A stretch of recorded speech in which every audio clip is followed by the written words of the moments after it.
Mateus 7, versículo 21.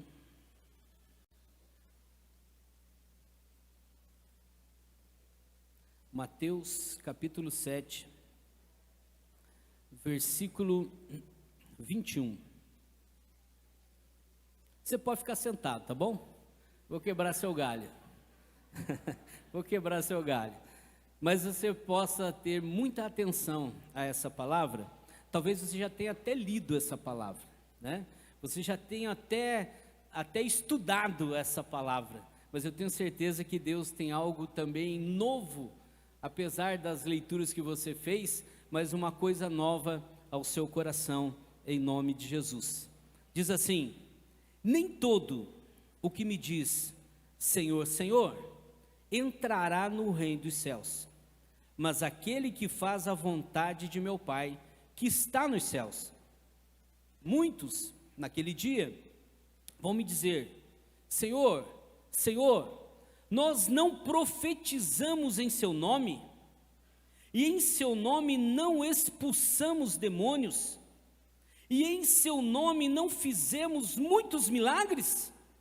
Então, lhes direi claramente: eu nunca conheci vocês, afastem-se de mim, vocês que praticam o mal.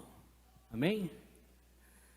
É interessante essa semana, né? Semana de propósitos, e eu estava pensando muito sobre essa questão de propósito. E Mateus capítulo 7, do 21 ao 23, ele vai enfatizar aqui que a salvação não é garantida apenas por palavras ou por milagres em nome de Jesus. Você não é salvo quando você profetiza em nome de Jesus, e você não é salvo quando através de você um milagre aconteça. Isso é uma coisa que o texto deixa muito claro, é um fato nesse momento, mas é concedida àqueles que fazem a vontade do Pai. Então, fazer milagre, realizar uma obra, ela não lhe garante salvação, mas aquele que faz a vontade do Pai, este sim é salvo em nome de Jesus. Amém? Olha para o teu irmão e fala assim: então presta atenção, fala para ele. Espera aí, para um velório tá bom, nós temos que ser mais enfático, porque é coisa séria mesmo, né? Então olhe bem sério para o teu irmão e fala assim: presta atenção nisso aqui. Você precisa ser fiel a Jesus, acima de tudo. Amém? Aí tá bom, aí eu gostei. Não é assim? Esse trecho aqui alerta que no dia do julgamento, muitos que disserem Senhor, Senhor, serão rejeitados, pois não é suficiente apenas invocar o nome de Jesus. O que define a entrada no reino dos céus é a obediência à fé genuína. Presta atenção. E essa fé genuína são demonstradas através do quê? Das obras de um coração que busca fazer a vontade de Deus. Então quer dizer, eu aprendo com esse texto aqui, que todos podem alcançar resultados, mas nem todos alcançam propósitos. Sabia disso? Resultado qualquer um pode alcançar. Resultado, ele não é o grande destaque do reino de Deus, mas o grande destaque do reino de Deus é que você faça tudo o que você tem que fazer, claro, buscando resultados, é óbvio que você vai ter, mas com atenção, em primeiro lugar, ao propósito. Então, propósito são mais importantes do que resultados, amém? Glória a Deus, é isso aí. Propósitos são mais importantes do que resultados. No reino dos céus, não é destacado quem faz mais, mas quem obedece e vive a fé genuína em Jesus. No reino de Deus, o mais importante não é chegar em primeiro lugar, não. Você treina, você busca a consagração, mas no reino dos céus, o mais importante é chegar. Tem uns que vão chegar primeiro, não é assim? Eu, como sou mais novo que o Fábio vai chegar primeiro que eu. Mas a ideia é que todos nós temos que chegar lá, em nome do Senhor Jesus. Então quer dizer, o resultado não é tão importante, mas o propósito da minha vida, na busca desses resultados, em nome do Senhor Jesus. É interessante isso. Em Marcos capítulo 8, versículo 36, ele diz assim: pois que adianta o homem ganhar o mundo inteiro e perder a sua alma? Perder a sua alma, porque propósito é mais importante do que resultados. O homem que busca ganhar o mundo inteiro está preocupado em resultados, e às vezes, para chegar em resultado, ele tira o propósito da sua vida. E no final, o texto de Mateus 7, 21 a 23 diz assim: eu não vos conheço. Deve ser frustrante, né? Você trabalhar, se preocupar com os resultados e fazer isso, fazer aquilo, e no final, o próprio Jesus olhar para você e falar assim: não te conheço. E aí? Na parábola do servo inútil, lá em Lucas 17, do 7 a 10, eu gosto muito dessa parábola. O Senhor manda seu servo arar o campo, cuidar do gado. E após o trabalho, o servo deve preparar a refeição e servi-lo primeiro, antes do servo comer ou tomar o seu banho ou relaxar. Depois que ele fez tudo, o Senhor, ele não agracia o servo por fazer o que lhe foi ordenado, pois o servo apenas cumpriu as suas funções. Ele está ali para isso. Você não vê em nenhum momento nessa parábola, e é isso que o Jesus destaca, que ele vai estar elogiando o servo, não.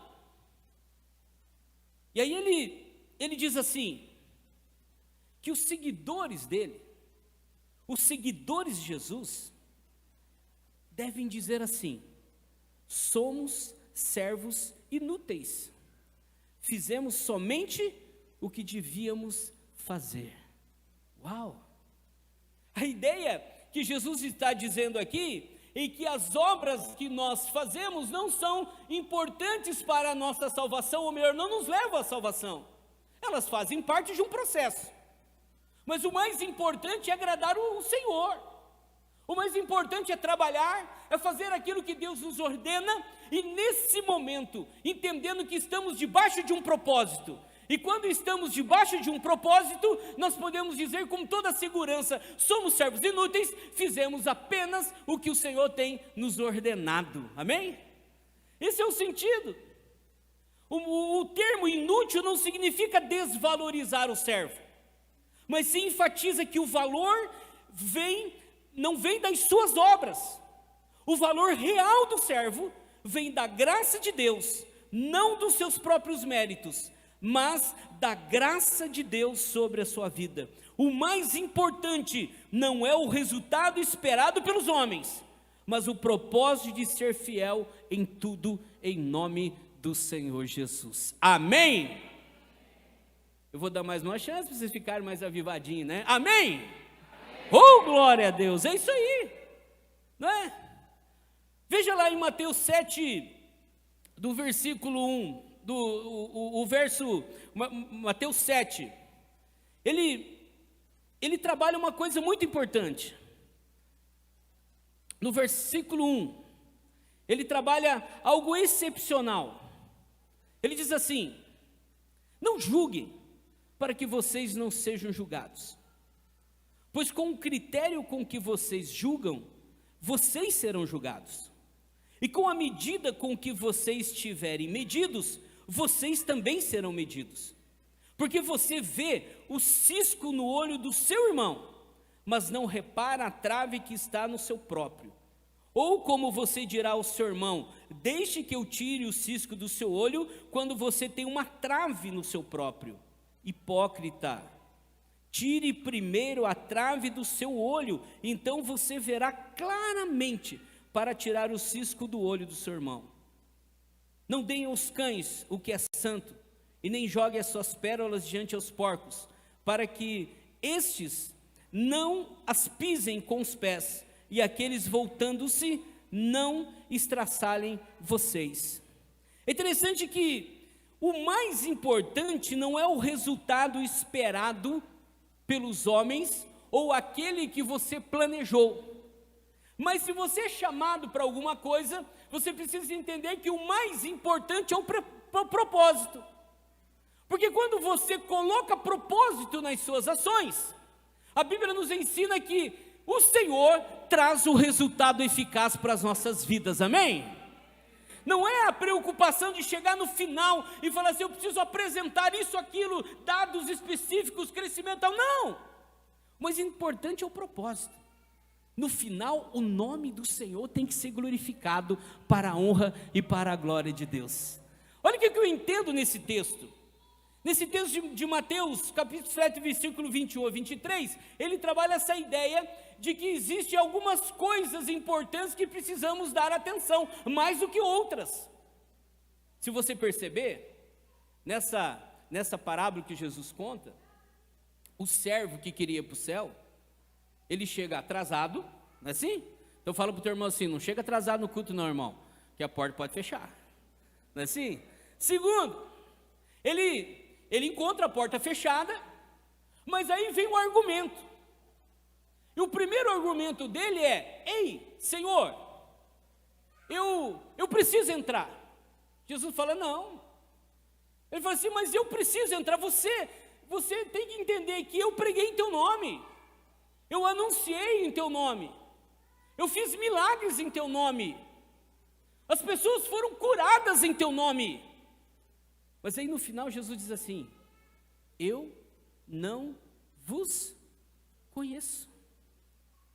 Então nós temos que entender a questão muito importante da vida cristã. Nós estamos vivendo tempos difíceis, gente. Nós estamos vivendo um momento da igreja difícil. O evangelho está cada vez mais difícil de penetrar no coração das pessoas, porque isso é bíblico, porque no final o amor de muitos ia fazer o quê? E se esfria, o coração endurece.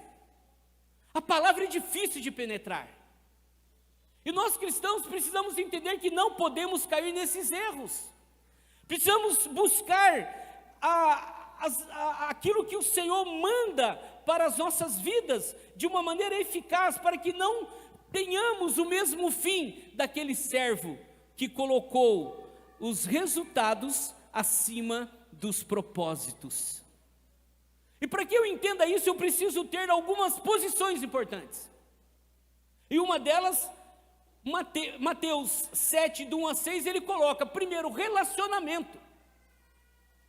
Coloque propósito no teu relacionamento. Não tenha uma vida de relacionamento segundo o mundo, mas tenha uma vida de relacionamento segundo a palavra de Deus, amém? Coloca a mão no teu coração e fala assim, eu preciso colocar propósito nos meus relacionamentos. Aquele que busca ser o melhor que o outro, julgando-o, desvalorizando, é considerado hipócrita na Bíblia. Mateus capítulo 7, versículo 1 até o versículo 6, ele trabalha essa questão, a questão da hipocrisia. Jesus compara a cachorros e porcos para os judeus. Esses símbolos são muito importantes, porque são considerados impuros. Jesus é enfático, ele diz assim, não dê pérolas a quem? Aos porcos. São considerados impuros, que não merecem aquilo que é santo, e nem aquilo que é pérola. Nos relacionamentos precisa haver propósitos. Você não vem à igreja por vir, você vem porque Deus tem um propósito na sua vida, amém? Você não vai à padaria porque você tem uma necessidade de comprar alguma coisa, um pão, não. Você vai a uma padaria porque Deus tem um propósito na vida de quem está lá. E se você foi até lá, você é uma ferramenta que Deus precisa usar para levar a salvação àquela pessoa em nome de Jesus, amém? Coloca propósito nos seus relacionamentos. Quando você estar se relacionando com uma pessoa com um contato com uma pessoa, não é apenas um encontro qualquer, não, é um propósito que Deus colocou naquele momento. Jesus precisa entrar naquele coração. Nós precisamos aprender a ser missionários.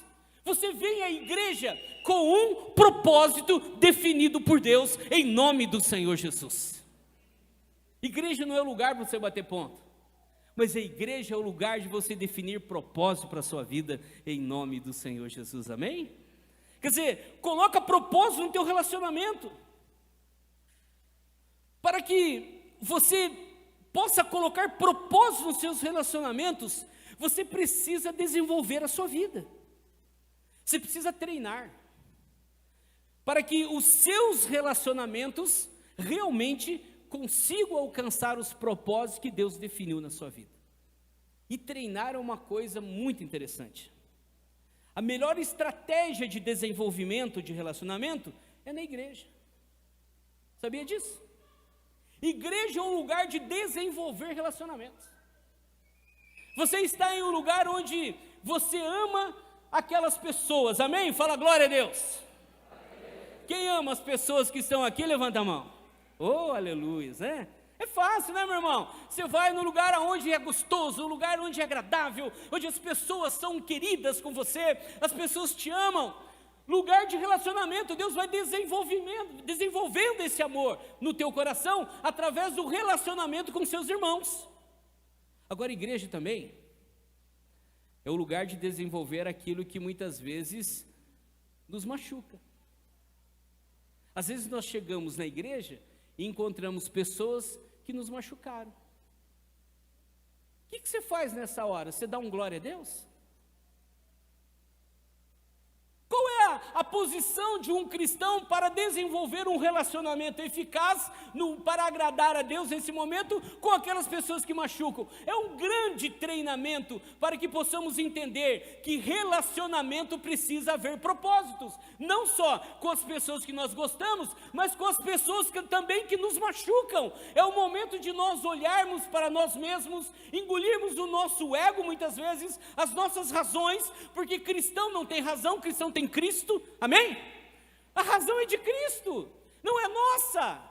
Nós precisamos entender que as pessoas que nos machucam também são propósitos importantes para a nossa vida. É ou não é? São propósitos importantes. Nós temos que olhar para essas pessoas e praticar o perdão. Porque aquele que perdoa, também é perdoado. Amém?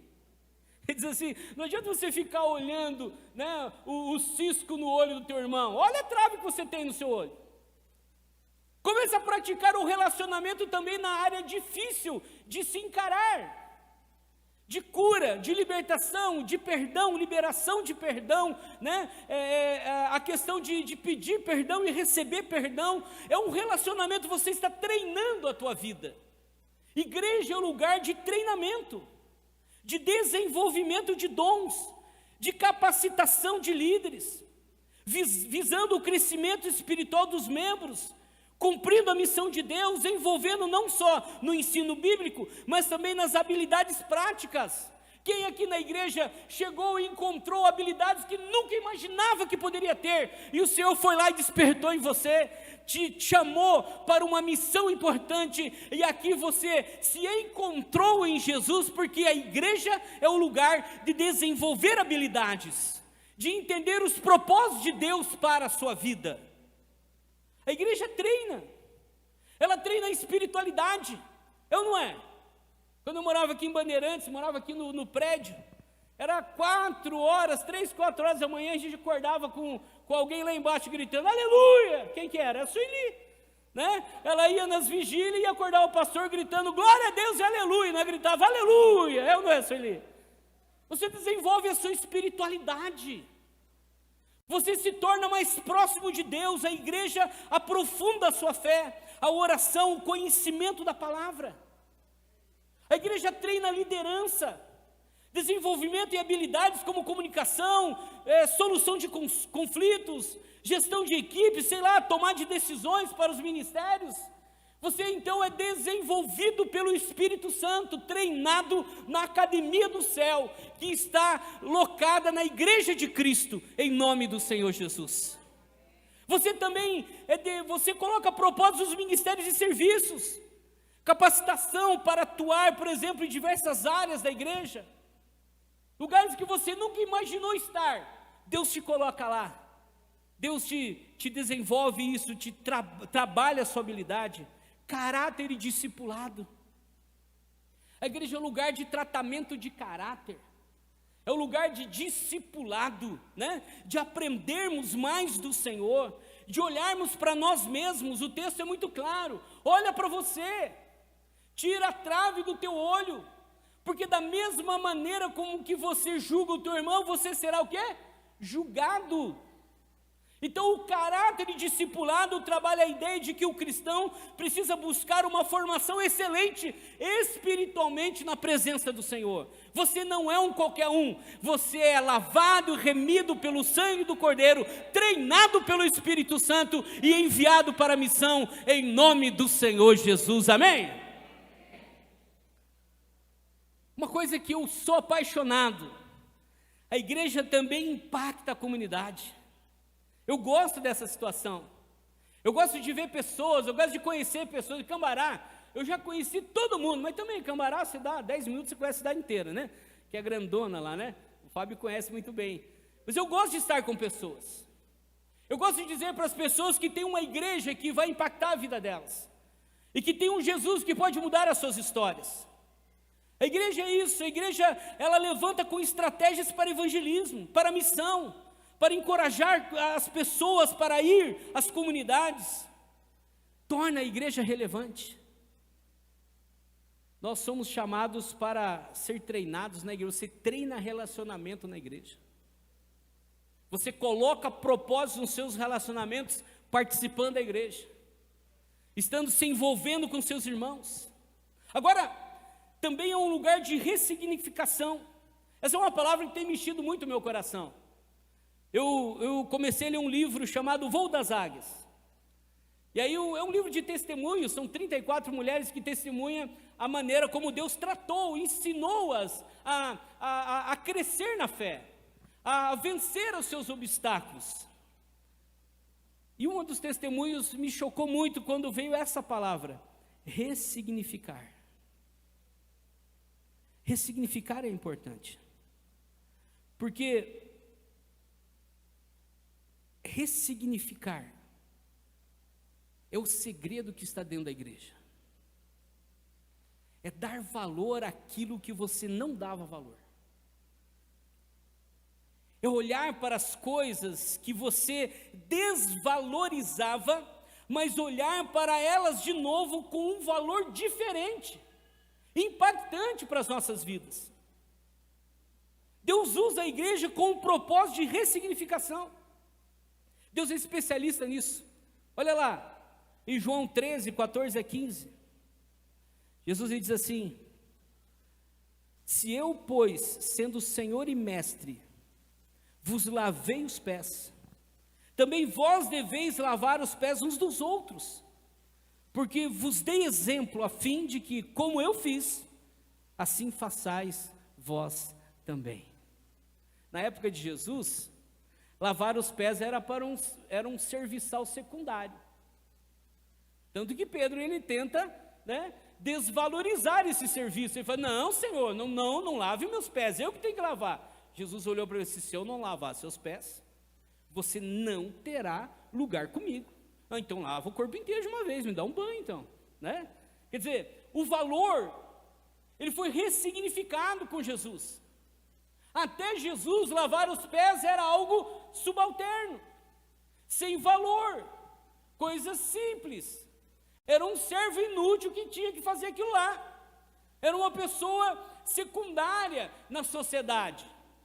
Depois de Jesus lavar os pés, ele dá um novo significado. Agora ele trouxe esse significado usando uma função de servo, um significado de trabalho de desprezo, feito por alguém, um servo secundário insignificante, ele ressignifica isso, muda o valor, e depois de Jesus lavar os pés, quem o faz se torna o servo fiel de honra. Hoje todo mundo quer lavar os pés um dos outros, porque tem um outro valor. Somos humildes, estamos aqui para servir, e servindo somos abençoados. A igreja é o lugar de ressignificação. Os irmãos do louvor também podem lavar o banheiro, não tem problema nenhum para eles, porque para eles o valor de servir é maior do que o que eles estão fazendo. O pastor pode virar cozinheiro da igreja, deve cozinhar bem, né? Eu não cozinho bem, porque gordo não cozinha bem, gordo come bem, não é assim? O magro geralmente cozinha para o gordo comer, não é assim? Então está tudo certo, não é? O pastor, se ele for colocado numa posição aos olhos do mundo insignificante, para o reino é valoroso. Igreja é o lugar de ressignificação. O doutor, o médico, ele vai para o encontro com Deus, vai lavar banheiro, está tudo certo, e ele vai alegre, feliz da vida, não é? O máximo que ele pode fazer é pegar algumas amostras, se tem alguma bactéria ali naquele lugar, não é assim? O médico é assim, né? Mas ele vai com alegria. Nós ficamos de madrugada acordado, por amor de um irmão. Nós mudamos a nossa rota, por amor de um irmão. Igreja é um lugar de ressignificação. E Deus tem falado muito ao meu coração, Marcos capítulo 10, 43 a 45. Ele diz assim: mas entre vós não é assim, pelo contrário, quem quiser tornar-se o grande entre vós, será como o que vos sirva. E quem quiser ser o primeiro entre vós, será servo de todos. Pois o próprio Filho do Homem não veio para ser servido, mas para servir e dar a vida em resgate por muitos. Olha a ressignificação. O primeiro já não é mais importante, ninguém mais quer ser o primeiro depois que lê esse texto. Todo mundo quer ir para o último lugar da fila, porque o último lugar da fila é porque nós entendemos a nosso valor diante do Senhor. Nós estamos ali para servir, para dizer às pessoas que estão no último lugar da fila: vamos para frente, porque quando chegarmos lá, vai ser bênção em nome do Senhor Jesus. Ressignificação. Talvez você não esteja no lugar que você queira, mas você não está querendo porque você ainda não entendeu o valor que Deus está fazendo diante disso. Talvez você perdeu o emprego, talvez chegou uma enfermidade para você, talvez uma situação de crise pessoal. Deus está dizendo nessa noite que a igreja é um lugar de ressignificação. Quando nós estamos em crise, nós não ficamos lamentando a crise, mas nós ficamos orando, buscando a Deus, buscando entendimento, apurando os nossos ouvidos para ouvir a voz do Espírito. E a nossa pergunta é: eu não sei porque eu estou em crise, mas o que o Senhor quer me ensinar em meio a essa crise? Eu preciso aprender e eu vou vencer, vou ser abençoado em nome do Senhor Jesus. Ressignificação. Talvez as coisas não vão acontecer do jeito que eu planejei, mas glória a Deus, é do jeito que Deus planejou, é da forma dele. Ressignificação. Assim, no casamento a gente sempre trabalha essa ideia, né? Ou você tem razão ou você tem paz, concorda ou não? Porque se você querer paz, você não pode ter razão. Agora, se você quer ter razão, meu irmão, você vai perder a paz, vai entrar em conflito e guerra toda hora. Tem uma historinha de um camarada, acabado de se aposentar, estava ali para conseguir viver a sua vida tranquila, e aí ele estava com a sua esposa, curtindo a sua casa, curtindo tranquilo, relaxado. Chega o vizinho da direita e fala para ele assim: ei, você sabe o que o vizinho da esquerda fez comigo? Ele fala: não. Eu falei assim: ele fez isso, e eu fiz isso com ele, falei isso, o que você acha? Ele olhou bem para o cara e falou assim: você tem razão. E ele sai feliz da vida com a razão dele. Chega o vizinho da esquerda e fala assim: ei, você sabe o que o vizinho da direita fez comigo? Ele falou: não. Eu falei assim: ele fez isso, eu fiz isso para ele, e falei isso, e o que você acha? Ele olhou bem para a cara dele e falou assim: você tem razão. E o vizinho da esquerda saiu embora com a sua razão. A esposa ficou indignada. Ela chega para ele e fala assim: você é um homem sem caráter. O vizinho da direita falou isso, e você que ele tinha razão. O vizinho da esquerda falou isso, e falou que você falou que ele tinha razão. Você precisa se posicionar. Você não pode fazer dessa forma, dando razão para todo mundo. Ele olha para ela e fala assim: você tem razão. Quer paz? Tenha tranquilidade. Entrega o que eles necessitam. Nós temos tudo, Jesus. Eu não preciso da minha razão, eu preciso da minha paz. Eu preciso entender que as coisas no reino dos céus é ressignificada. No mundo é mais importante a razão e os resultados. No reino dos céus é mais importante a paz de estar com uma vida em propósito, em nome do Senhor Jesus. Tudo é certo. Coloca propósito nos seus relacionamentos. Tenha isso no seu coração. E para colocar propósito, você precisa entender que você precisa treinar os seus relacionamentos. E treinar nos relacionamentos é estar na igreja. É colocar fogo do Espírito Santo nas suas vidas, para que vivamos uma vida com propósito, em nome do Senhor Jesus.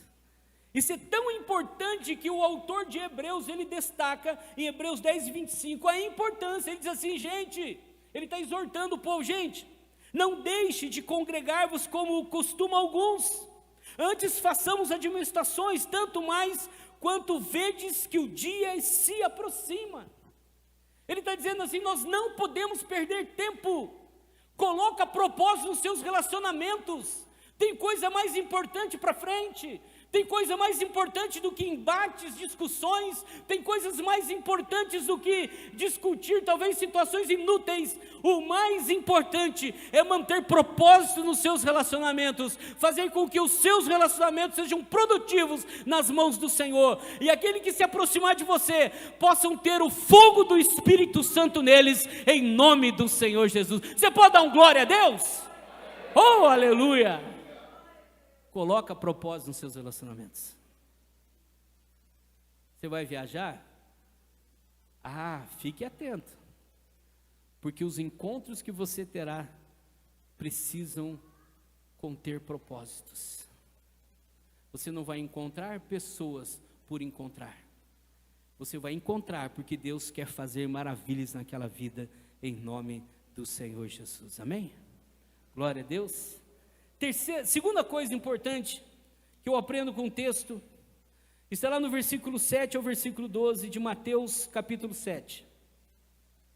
Mateus capítulo 7, do versículo 7 ao 12, ele diz assim: peçam e lhes será dado, busquem e acharão, batam a porta e será aberta para vocês.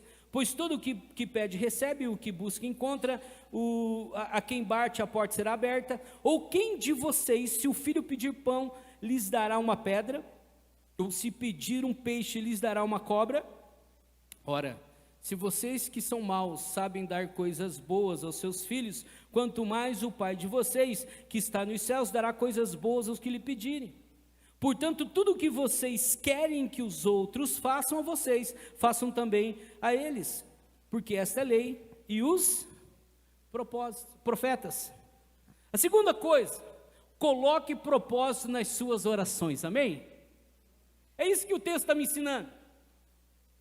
Não são as obras que aquele menino estava tentando convencer Jesus a abrir a porta. Não é a questão de fazer um milagre, mas um milagre sem propósito. Às vezes as pessoas precisam entender isso. Milagre às vezes vem pela misericórdia de Deus, não pela santidade de quem está orando. Deus não precisa da santidade de ninguém, Ele é santo o suficiente para curar em nome do Senhor Jesus. Mas às vezes nós achamos que a pessoa que fica orando, 200 horas aí, não sei o que, fica fazendo isso, aquilo, quer dizer, obras, resultados, mas se esquecem que as suas vidas precisam estar com propósito, as suas orações precisam estar com propósito. Às vezes a gente vê muitas situações e que as pessoas fiquem enganadas a respeito das mentiras que o mundo lhe conta. Precisamos orar? Precisamos orar sim, mas a oração não é de qualquer jeito. A oração, você precisa se revestir da santidade do Senhor, você precisa se revestir dos propósitos de Deus, e que a oração que você faz ao Senhor só vai chegar aos céus se haver propósito dos céus nessa oração, em nome do Senhor Jesus. A oração com propósito é uma oração poderosa que chega aos céus.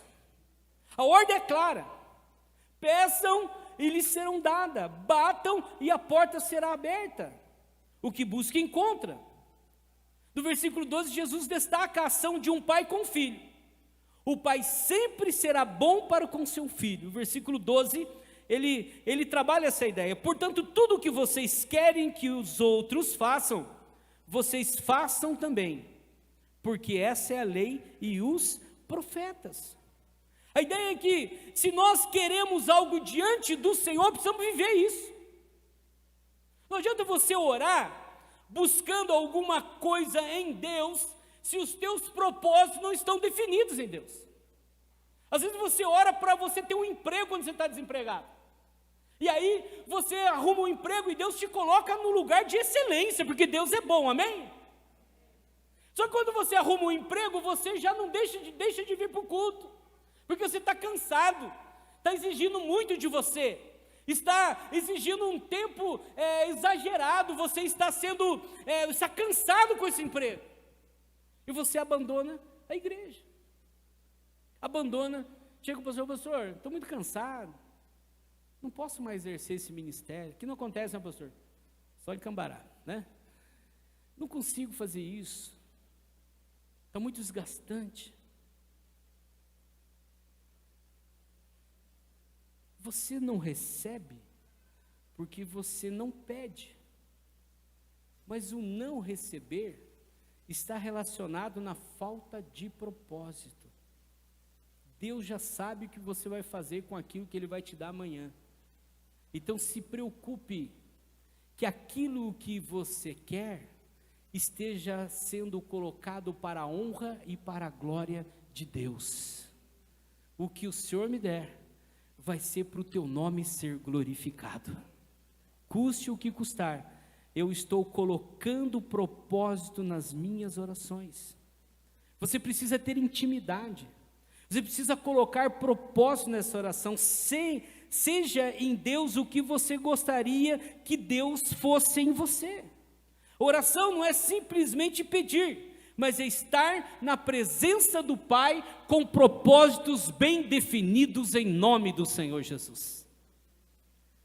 Quer colocar fogo na tua oração? Coloca propósito, porque o fogo do Espírito Santo vai arder no teu coração e vai te dar a convicção de que as coisas vão acontecer para a honra e para a glória de Deus, em nome de Jesus, amém? Fala assim: eu preciso colocar propósito na minha oração.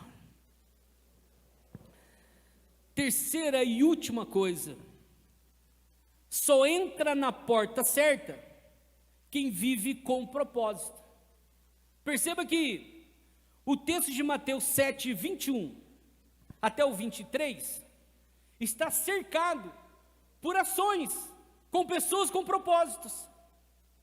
Se você perceber, até Mateus 7, 21 a 23, o texto está trazendo exemplos, ações que fazem com que impeçam com que você esteja na situação daquela pessoa que a porta se fechou. A porta só se fecha porque nós não vivemos com propósito. Mas quando vivemos com propósito, chegamos na hora certa e a porta se abre em nome do Senhor Jesus. Essa é a terceira ação. Você precisa entender, olha o que ele fala no versículo 13 a 14. Ele fala: entrem pela porta certa, estreita, porque larga é a porta, e espaçoso é o caminho que conduz para a perdição, e são muitos os que entram por ela. Estreita é a porta, e apertado é o caminho que conduz para a vida, e são poucos os que entram por ela.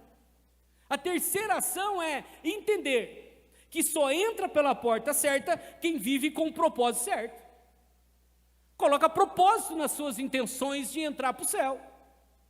Quer ir para o céu, não quer encontrar a porta fechada? Coloca propósito na sua vida.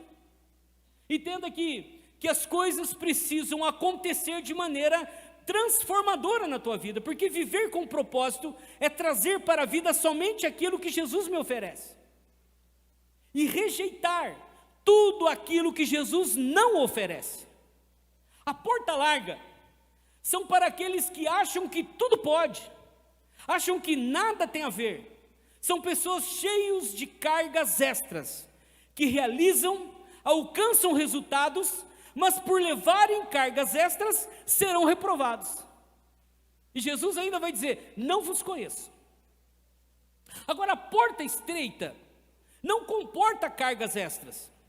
No caminho, eles precisam deixar as suas cargas e assumir a carga que Jesus oferece. Porque o que ele tem é leve e é suave. Mateus 11, 28 a 30. Venham a mim todos que estáis cansados, sobrecarregados, que eu darei descanso a vocês. Tome sobre vocês o meu jugo, aprendam de mim, pois sou manso e humilde de coração, e vocês encontrarão descanso para as suas almas, pois o meu jugo é suave e o meu fardo é leve. Quer dizer, esse é o propósito para aquele que quer entrar na porta certa. As mágoas, elas nos barram, a falta de perdão nos impede, o ódio nos enrosca, a falsidade nos limita, ou seja, a busca de resultados sem propósitos nos leva à porta errada. São cargas extras que Jesus nos desafia a deixar e abandonar. E receber a carga dele, que é leve e suave, é uma carga poderosa que te leva aos céus, que abre as portas para você, em nome do Senhor Jesus. Viver com propósito é fazer com que tudo com que me relaciono, tudo com que eu faço, tenha o propósito de me levar ao caminho certo, à porta estreita.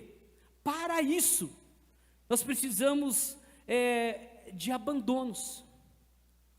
Nós precisamos entender que pessoas precisam ser perdoadas, comportamentos precisam ser corrigidos, cargas que o Senhor não colocou em você precisam ser deixadas. Você precisa ser limpo, você precisa ser liberto para conseguir entrar na porta estreita.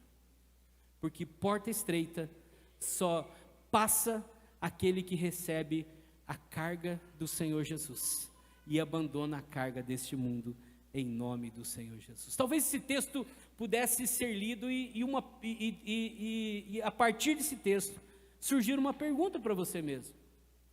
Qual é a carga que você está levando que Deus não colocou nos seus ombros? Qual é a carga que precisa ser deixada nessa noite? Você precisa entender que você só entra na porta certa quando você vive com propósito. Abandona as cargas extras e assume a vida com Jesus. E com certeza você entrará pela porta que leva para a salvação. Que 2026 você receba isso. Coloca propósito na sua porta aí que você está buscando. E eu quero concluir em versículo 24 a 27. Jesus, ele encerra ali esse texto. Ele está dizendo: todo aquele, pois, que ouve essas minhas palavras e as pratica, será comparado a um homem prudente que construiu a sua casa sobre a rocha. Caiu a chuva, transbordaram os rios, sopraram os ventos, bateram contra aquela casa, e ela não desabou, porque tinha sido construído sobre a rocha. E todo aquele que ouve essas minhas palavras e não as pratica, será comparado a um homem insensato, que constrói a sua casa sobre a areia. Caiu a chuva, transbordaram os rios, sopraram os ventos, e bateram com força contra esta casa, e ela desabou, sendo grande a sua ruína. Jesus encerra o sermão da montanha aqui, dizendo que todo aquele que ouve as minhas palavras e as praticam, será comparado com um homem prudente. Quem constrói a casa na areia é uma pessoa que não tem propósito na sua vida. Ela pode ter a habilidade de construir a casa. É uma pessoa que está buscando resultados mais rápidos. O esforço é menor, porque a areia é mais fácil de penetrar, é menos custoso, é mais fácil, mas não permanece, porque aquele que constrói na areia busca resultados, obras mais baratas, material mais vulnerável, rapidez, mas resultados não garantem permanência. Porque viver uma vida sem propósito é buscar facilidades nas suas vidas. Perceba que a prudência antecede as dificuldades. Ser prudente é treinar, aprender para enfrentar. Ser prudente, ele estuda o clima da região para aplicar um material resistente ao ambiente local. Ele entendeu que propósitos são mais importantes do que resultados. Construir uma casa numa rocha requer mais tempo, maiores esforços. Os resultados não são mais importantes, porque quem constrói na rocha é mais custoso e mais demorado. Os materiais precisam ser mais resistentes. Agora, as lutas chegam do mesmo jeito. As águas são realidades. As tempestades são fatos.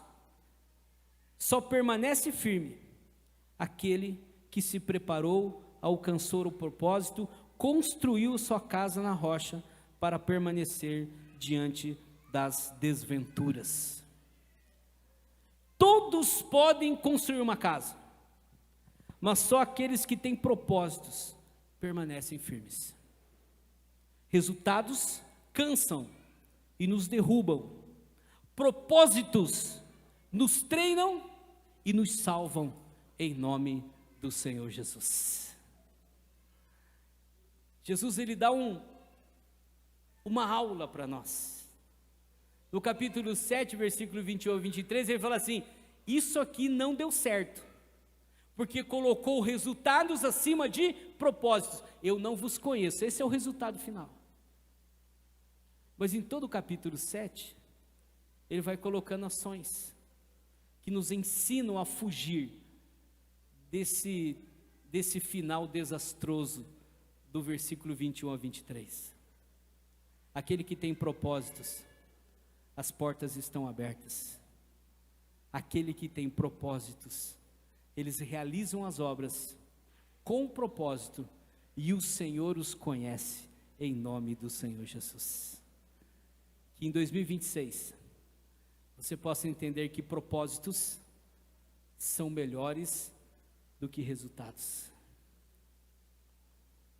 Eu sempre gosto, e eu quero encerrar com esse Atos, capítulo 2, versículo 47. Ele diz assim: e o Senhor acrescentava à igreja aqueles que iam sendo salvos. A igreja não trabalhava? Trabalhava, visitava, ensinava, discipulava, mas a maior importância daquela igreja é que eles tinham um propósito bem definido. Então aprenda uma coisa: quando você coloca propósito na tua vida, o Senhor traz o resultado por você, em nome do Senhor Jesus, amém? Que nesta noite você possa ir para casa com esse sentimento: propósitos são mais importantes do que resultados. Vamos ficar de pé? Queria orar com você. Posso, pastor? Posso orar? Até 1h da manhã, pode ser? Oh, glória! Queria que você fechasse os teus olhos. Se o Ministério de Louvor pudesse me ajudar, eu agradeceria. Se não, eu vou cantar, vocês não vão gostar, né? Então, que bênção. Ministério abençoado. Você quer colocar propósito na sua vida? Você quer ter sensibilidade à voz do Espírito Santo? Você quer chegar no final e encontrar a porta aberta e Jesus dizendo assim: vinde benditos do meu Pai? Mas para isso, você precisa alguns atos importantes. Coloque propósito nos teus relacionamentos. Coloque propósito nas suas orações. E entenda que só entra pela porta certa quem vive com propósitos. Eu queria que você fechasse seus olhos. Nós vamos cantar um cântico. Enquanto estamos cantando, eu queria que você viesse aqui à frente. E nessa noite você pudesse então entrar nesse 2026. Como você está ouvindo já ontem com a palavra, eu creio que é do pastor Eduardo. Hoje com essa palavra e outros dias com as palavras que o Senhor já tem preparado ao teu coração. Eu queria convidar você a colocar a tua vida no propósito que é Jesus. Coloca propósito nas suas ações, porque Deus vai trazer os resultados certos em nome do Senhor Jesus. Propósito certo resulta em portas abertas. Propósito certo resulta no caminho certo, estreito, mas que leva à salvação. Propósito certo resulta em orações com propósitos que chegam ao altar do Senhor e o Senhor a recebe com alegria. Propósito certo é quando nos relacionamos e entendemos que a salvação estará acontecendo dos nossos contatos em nome do Senhor Jesus. Onde pisar a planta dos teus pés será lugar santo. Haverá glória de Deus, manifestação do Espírito, fogo do céu vai descer, vidas serão salvas, bandeirante será impactada em nome do Senhor Jesus.